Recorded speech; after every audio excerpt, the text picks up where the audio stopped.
massive Vorthok survey ship hung silently in the darkness above Earth, its hull shimmering with an energy field that bent light around it like water. Commander Vexfell pressed his six-fingered hand against the observation deck's crystal surface, watching the primitive world below with the same interest a museum visitor might show toward ancient artifacts. "Another backwater planet," muttered his scanning officer, Velkari, Ow!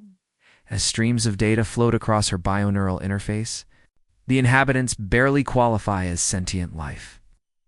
Vexfell's compound eyes focused on the scattered points of light dotting the planet's surface. Each flickering glow represented a human settlement, tiny clusters of beings who had only recently learned to control fire. Through the ship's advanced sensors, he could observe them in perfect detail, bipedal creatures covered in primitive fur garments, chipping stones together to create crude cutting tools. Designation: Historical Site VX2847, Valkyrie announced, her voice carrying the bored tone of someone who had cataloged hundreds of similar worlds. Bipedal carbon-based life forms. Recent discovery of fire manipulation. Estimated technological level, Stone Age equivalent. The commander nodded slowly, his tentacled appendages twitching with what might have been amusement. In the Korean Peninsula region of the planet below, he watched a small group of humans gathered around their fire. One of them, a young male the Vorthok database would later designate as specimen designation Daeho, was carefully shaping a piece of flint into a spear point. The human's movements were deliberate but clumsy by Vorthok standards. It would take him hours to accomplish what a Vorthok biotool could complete in seconds. Remarkable, Vexfell observed, though his tone suggested he found it more quaint than impressive. They mirror our own species' development from 12,000 cycles ago. Look at how they struggle with basic tool creation. The Vorthok had long ago transcended such primitive limitations. Their biotechnology could reshape matter at the molecular level, transforming raw materials into complex structures with mere thought commands. Their ships folded space-time like paper, allowing them to traverse vast distances in moments that would take light years to cross. Most impressive of all, their enhanced lifespans stretched across centuries. Some of the eldest Vorthok had lived to see the rise and fall of entire civilizations. Below them, the humans represented nothing more than an echo of what the Vorthok had once been, a living museum of their own prehistoric past. Vexfell watched as Daeho struggled to light wet kindling, finally succeeding after many attempts. The humans' triumph over this simple task seemed pathetic compared to Vorthok. Mastery over the fundamental forces of nature. "Install the monitoring stations," Vexfell commanded, his decision carrying the weight of casual indifference. "Standard archaeological protocol. We'll observe their development over the next 50,000 cycles." Valkyri's appendages danced across her control interface, dispatching dozens of small, cloaked monitoring devices toward the planet's surface. Each station was no larger than a Vorthok hand, but contained enough technology to observe and record every significant development of human civilization. The devices would remain invisible to human senses, powered by quantum batteries that would function for millennia. "Perhaps they'll achieve basic metallurgy by then," Vexfell added with what passed for Vorthok humor. "Though I suspect they'll spend most of that time learning to make fire reliably." The monitoring stations descended through Earth's atmosphere like falling stars, their cloaking fields rendering them invisible to the humans below. One station settled near Daeho's settlement, its sensors already beginning to catalog the primitive tools and social structures of early human civilization. Another positioned itself near a coastal region where humans had recently learned to craft simple boats from hollowed logs, as the survey ship prepared to depart. Vexfell took one final look at the primitive world. The humans seemed so fragile, so limited by their brief lifespans and crude technology. Their entire species would probably evolve through dozens of generations. Before achieving anything approaching Vorthok sophistication, file the report with the archaeological corps, he instructed. Standard primitive species classification. Recommend periodic observation updates every 1,000 cycles. The ship's bioneural navigation system engaged, folding space around the vessel as it departed Earth's solar system. Behind them, the monitoring stations settled into their long watch. programmed to record the glacial pace of human development. On the planet's surface, Deho successfully lit his fire and began cooking the day's hunt. He paused for a moment, looking up at the star-filled sky with an expression of curiosity that would have surprised the departing Vorthok. In his simple mind, questions were forming questions about the lights above, about the nature of fire itself, about what lay beyond the horizons of his small world. The Vorthok had seen only primitives struggling with stone tools. They had missed the spark of curiosity burning in human eyes, the restless drive to understand and improve, that would soon transform their species in ways no one could imagine. Senior Archivist Kelthara floated in her biopod within the vast data chamber of the Vorthok Archaeological Institute. Her morning routine disrupted by an urgent cascade of information streaming directly into her consciousness. The nutrition paste she had been consuming through her feeding tube suddenly tasted bitter as impossible data flooded her enhanced neural pathways. Her tentacles writhed in distress as she processed the monitoring reports from historical site VX2847. The primitive humans who had been chipping stones together just 3 centuries ago had somehow achieved nuclear fission. According to every archaeological model the Vorthok had developed over millennia of studying primitive species, this was completely impossible. Data corruption, she whispered to herself, her voice echoing in the crystalline chamber. The monitoring stations must have malfunctioned. But even as she spoke, more reports continued streaming in. The humans had not only mastered atomic energy, but had also developed electronic communication, atmospheric flight, and something called computers that processed information at incredible speeds. Kelthar's compound eyes widened as she absorbed the implications. The chamber's bioluminescent walls pulsed with concern as her subordinate, Nexvari, materialized beside her workstation. His younger form rippled with the nervous energy of someone bearing impossible news. Senior Archivist, he began, his voice carrying the formal tone required when addressing a superior. I have verified the data 3 times. The humans of VX2847 have achieved technological advancement at a rate that defies all known evolutionary patterns. Kelthara's feeding tube retracted automatically as her stress level spiked. Show me, she commanded. The chamber's walls transformed into a vast display screen, connecting directly to the monitoring stations scattered across Earth's surface. The feed materialized from the Korean peninsula where the Vorthok had first observed humans struggling with fire and stone tools. What she saw made her breathing apparatus flutter with shock. A human male named Minho stepped out of a sleek vehicle that moved without any visible means of propulsion. The machine was primitive by Vorthok standards, but represented a technological leap that should have taken the humans tens of thousands of cycles to achieve. Serve their communication methods. Nexvari pointed to another section of the display. A human female called Hyo Jin stood nearby, speaking into a small rectangular device. Her voice was being transmitted instantly across vast distances to another human on the opposite side of the planet. The technology was crude but functional, something that had taken the Vorthok 8,000 cycles to develop after achieving their first basic tools. This is impossible, Kelthara breathed, her tentacles coiling and uncoiling in agitation. Our projections indicated they would require 50 millennia to reach this stage. How can they have compressed such development into 3 centuries? The display shifted to show launching sites where humans were propelling primitive vessels beyond their planet's gravity well. Metal cylinders filled with explosive chemicals carried tiny capsules containing human explorers into the void of space. It was barbaric by Vorthok standards, using controlled explosions rather than elegant space-time manipulation, but it worked. Have achieved atmospheric flight? Nexvari continued, his voice filled with wonder despite his professional training. Look at these metal constructs they call airplanes. They use the same principles we discovered, but their approach is completely different.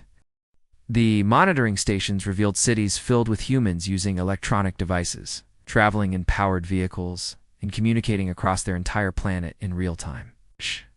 What shocked Kelthara most was not just the speed of their advancement, but the creativity of their solutions. Where the Vorthok had developed biotechnology, Humans had created mechanical alternatives. Where the Vorthok had evolved their bodies to interface with their tools, humans had built external devices to extend their capabilities. "Call an emergency session of the High Council," Kelthara ordered, her voice carrying the authority of someone who had spent centuries studying primitive species. "This situation requires immediate analysis." The Vorthok High Council convened in their great chamber, a massive spherical room where the most ancient and wise members of their species gathered to make decisions affecting their entire civilization. The eldest counselors, some over 2,000 cycles old, listened with growing concern as Kelthara presented her findings. "The humans represent an anomaly," she explained to the assembled minds. "They have somehow accelerated their development far beyond normal evolutionary parameters. In 3 centuries, they have achieved what typically requires 50 millennia. Ancient Counselor Zexamoth's bioenhanced form had witnessed the rise and fall of dozens of primitive species, spoke in a voice that resonated through the chamber's bioacoustic systems. "Have they achieved space-time manipulation?" "No, Ancient One," Kelthara replied. "Their methods remain primitive. They use chemical propulsion and electronic communication rather than our elegant bioneural networks." "Then they pose no immediate threat," Zexamoth concluded. "Continue monitoring. Increase surveillance if necessary, but maintain our distance." Council reached consensus quickly. These humans were clearly an anomaly, a species that had somehow found shortcuts in technological development. But they were still millennia away from posing any real challenge to Vorthok supremacy. Their crude methods and short lifespans meant they would remain inferior for countless generations. As the session ended, Kelthara returned to her chamber, unaware that on Earth, human named Sun Wu was looking up at the stars and wondering what other forms of life might exist in the vast universe above. Captain Yoonji Park stood on the bridge of the UEF Harmony, her hands clasped behind her back as she stared at the main display screen. The detection had been inevitable once humanity developed faster-than-light communication arrays. The sophisticated scanning equipment had immediately identified dozens of artificial objects, scattered across Earth's continents, objects that had been silently watching humanity for centuries. "Captain," reported Communications Officer So Young from her station. "We're receiving no response from the unknown devices. They appear to be monitoring stations of some kind." Lieutenant Ji-Hun Kim, the ship's tactical officer, frowned at his readings. "The technology is unlike anything in our databases. The power signatures are completely foreign, and the materials don't match any known elements." Captain Park nodded grimly. After 3 days of failed attempts to establish contact with the mysterious Watchers, she had made the decision to approach them directly. The Harmony represented humanity's most advanced diplomatic vessel, equipped with translation matrices capable of processing thousands of different communication methods. "Open a channel on all frequencies," she ordered. "Broadcast in 17. Language: Korean, English, Mandarin, Spanish, Arabic, and all the others. Let's see who's been watching us." The bridge fell silent as Captain Park stepped forward, her voice carrying the authority of someone who spoke for all of humanity. "Unknown vessels. This is Captain Park of the United Earth Fleet. We come in peace and request dialogue with your species." For several minutes, nothing happened. Then the main screen flickered to life, revealing a being that made several crew members gasp in surprise. The alien appeared to be a mixture of organic and mechanical components, with tentacle-like appendages that moved independently and compound eyes that seemed to look in multiple directions at once. "Greetings, young ones," the being spoke, its voice carrying a tone that made Captain Park's jaw tighten with irritation. Even through the translation matrix, the condescension was unmistakable. "We are the Vorthok Empire. We have been observing your species' development with great interest." Lieutenant Kim exchanged glances with Communications Officer So-young. The alien's manner reminded them of an adult speaking to small children, patient but dismissive. "You show remarkable progress for such primitive beings," the Vorthok continued. "I am Imperial Ambassador Zeth Mori.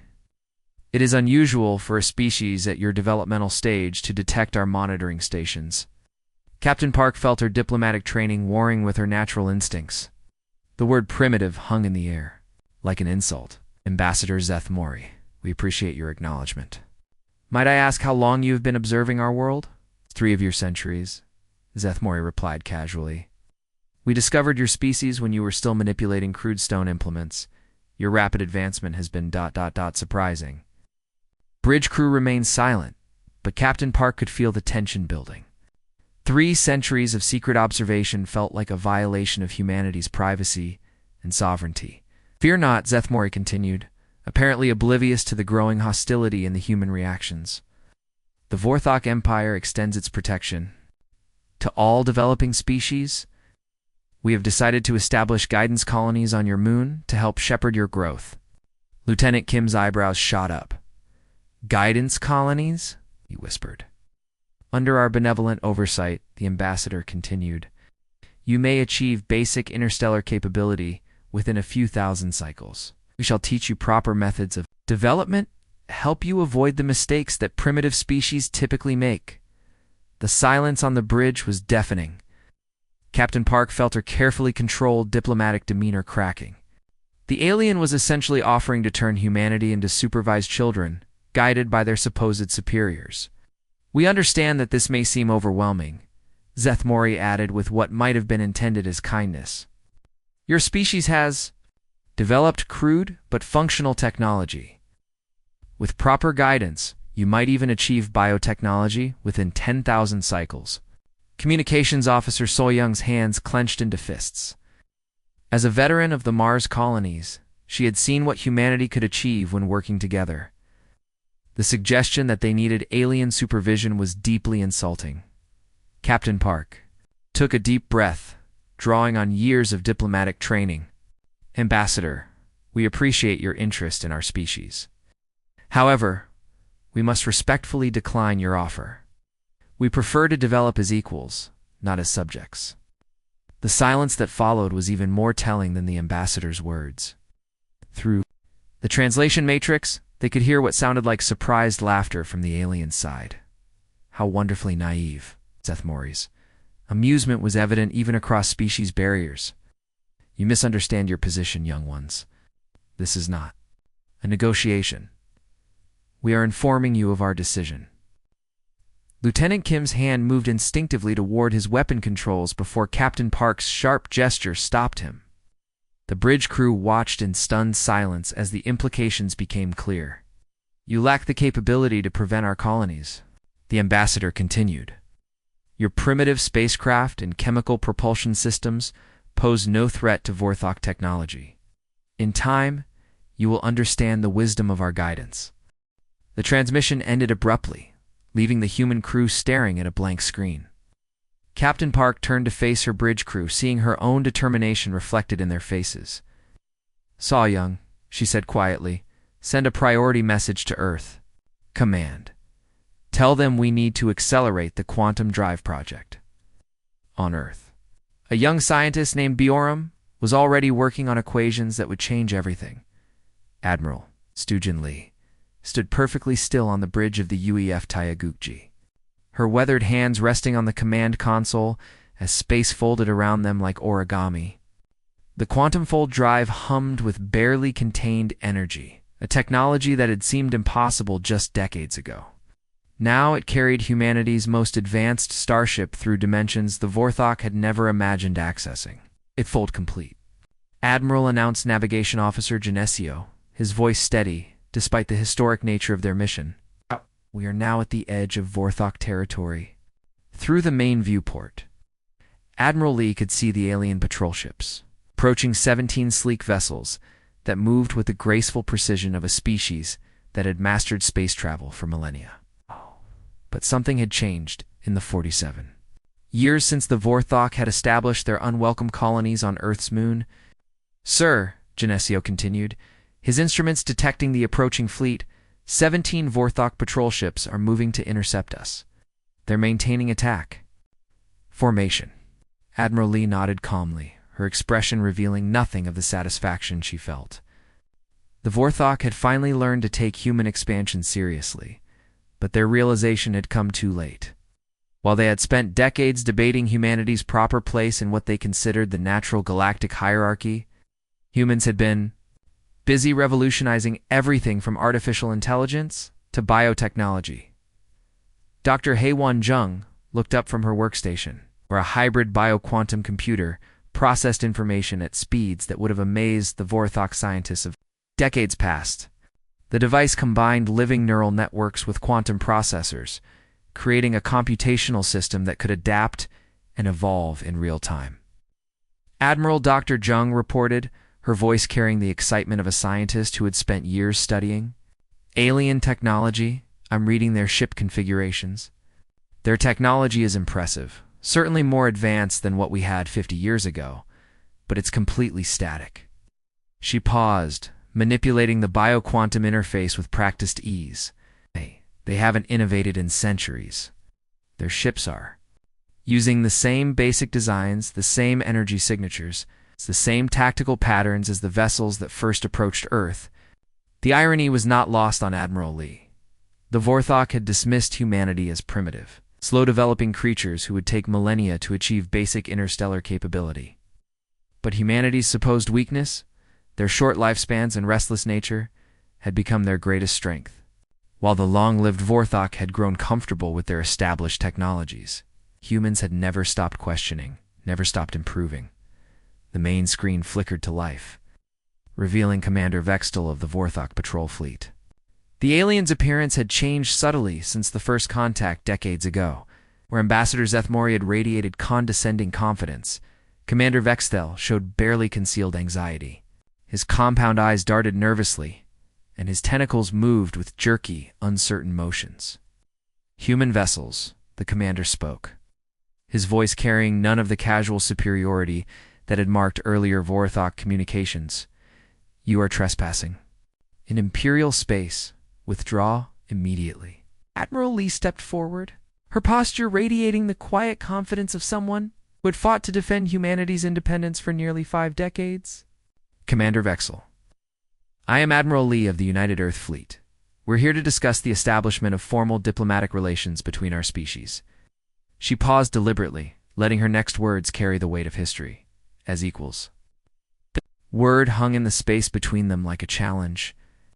For the first time in their recorded history, the Vorthok faced a species that had not only caught up to their level of technology, but had begun surpassing it in crucial areas.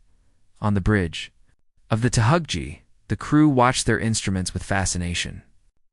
The human ship's sensors could penetrate Vorthok shielding systems, analyze their power sources, even detect the emotional states of individual crew members through biosignature analysis. These were capabilities that the Vorthok had never developed, focused as they were on perfecting existing technologies rather than creating new ones. Commander Admiral Lee continued, her voice steady and diplomatic. "We have much to discuss. Our species have been neighbors for decades, but we have never had the opportunity for genuine dialogue." Commander Vextel's tentacles coiled with visible distress. The reports from the lunar colonies had been increasingly alarming. The humans had not only resisted Vorthok guidance, but had actively worked to surpass their teachers. Human scientists had taken Vorthok biotechnology and combined it with their own mechanical innovations, creating hybrid systems that were more efficient than either approach alone. "This is impossible," the commander muttered, though his words were still transmitted through the communication link. "Your species was barely capable of spaceflight 50 cycles ago." Dr. Young smiled as she monitored the exchange through her bioquantum interface. "Admiral, they're running continuous scans on our ship, but their sensors cannot penetrate our adaptive shielding. They're trying to understand how we integrated quantum mechanics with biological systems." The breakthrough had come from humanity's greatest advantage, their ability to integrate different approaches, rather than perfecting single methodologies. Where the Vorthok had spent millennia refining biotechnology, humans had combined AI with biological systems, merged quantum mechanics with practical engineering, and created technologies that neither species could have developed alone. Admiral Lee looked at the alien commander with something approaching sympathy. "Commander, we're not here as conquerors or as subjects. We're here as neighbors who believe our species can benefit from cooperation." The future of two civilizations hung in the balance between them. Admiral Glinley walked slowly across the bright metal floor of the space station. Her white hair was tied back in a neat bun, and her old uniform still fit perfectly. At 83 years old, she had seen many changes in the galaxy. Today was special. Today, old enemies would become new friends. The big round room was full of beings from many different worlds. Some looked like humans, but with blue skin. Others had 4 arms and golden eyes. A few had wings that sparkled like stars. All of them sat quietly, waiting for the meeting to begin. Sujin stepped up to the speaking platform. She looked out at the crowd and smiled. "Friends from across the galaxy," she said in a strong, clear voice. "We meet today to celebrate peace." The room was silent. Everyone listened carefully. Sujin continued. 50 years ago, we fought a terrible war. The Vorthok Empire attacked Earth. They thought we were weak and stupid. They were wrong. In the back of the room, a tall creature with gray skin and large black eyes shifted in his seat. This was Dexvel, who used to be a commander in the Vorthok army. Now he was an ambassador, here to help his people join the peaceful council. War taught us something important, Sujin said. Being old does not make you wise. Being strong does not make you right. The Vorthok learned this lesson the hard way. Dexvel nodded slowly. He remembered the war. He remembered how sure his people had been that they would win icily. Humans seemed so young and foolish compared to the ancient Vorthok civilization. But humans had surprised everyone. "Today we welcome the Vorthok Republic to our council," Sujin announced. "They are no longer an empire. They chose to become a republic, where all citizens have a voice." The crowd clapped and cheered. Some beings made happy sounds that sounded like singing. Others flashed bright colors with their skin. Everyone was celebrating in their own way, near the front of the room. A young human man named Wu Jin sat next to a female Vorthok. Her name was Pelinara, and she was also a diplomat. They had become friends over the past year while working together. "My grandmother always said something interesting," Wu Jin whispered to Pelinara. "She said the future belongs to those who never stop learning." Pelinara touched the small device on her collar that helped her understand different languages. "Your grandmother was very wise," she said softly. "My people thought we knew everything because we were old. We had been traveling in space for thousands of years, before your species even discovered fire." Wu Jin smiled. "That was your mistake, wasn't it?" "Yes," Pelinara agreed. "We thought being old meant being better. We thought having more knowledge meant we were smarter. But your people showed us that new ideas can be more powerful than old ones." On the platform, Sujin was still speaking. "The Vorthok once looked at Earth and saw their own past," she said. "They saw a young planet with a young species. Thought this made us weak. But being young made us different. Being new made us creative." Dexvel stood up slowly. Everyone turned to look at him. He was invited to speak for his people. "Admiral Lee speaks the truth," he said in careful, practiced words. "We Vorthok made a great error. We confused age with wisdom. We thought our long history made us superior." His voice got stronger as he continued. "But humans taught us that experience alone is not enough. You must always be ready to learn new things. You must always be willing to change and grow." Pelinara nodded as she listened.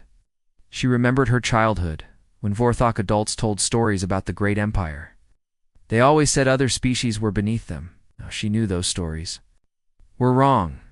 "The greatest discovery in our galaxy," Sujin said, "is not faster ships or better computers. The greatest discovery is that working together makes us all stronger. The greatest discovery is that being different makes us better, not worse." The room erupted in cheers again. Beings from dozens of worlds celebrated together. The war was truly over. The future would be built by cooperation, not conflict. As the meeting ended, Wu Jin and Pelinara walked together, toward the big windows that looked out into space. They could see ships from many different worlds docked at the station. Each ship looked different, built by different cultures with different ideas. "Do you think it will last?" Pelinara asked. "This peace between our peoples Wu Jin looked at the stars. My grandmother used to say that peace is like a garden. It only grows if you take care of it every day. Pelinara smiled. Then we must be good gardeners. Outside the window, the star Kepler 442 shone brightly, warming the space station and all. The ships around it, the light fell on humans and Vorthok and dozens of other species, all working together to build a better future. The galaxy had learned that old enemies could become new friends if they were willing to listen and learn from each other.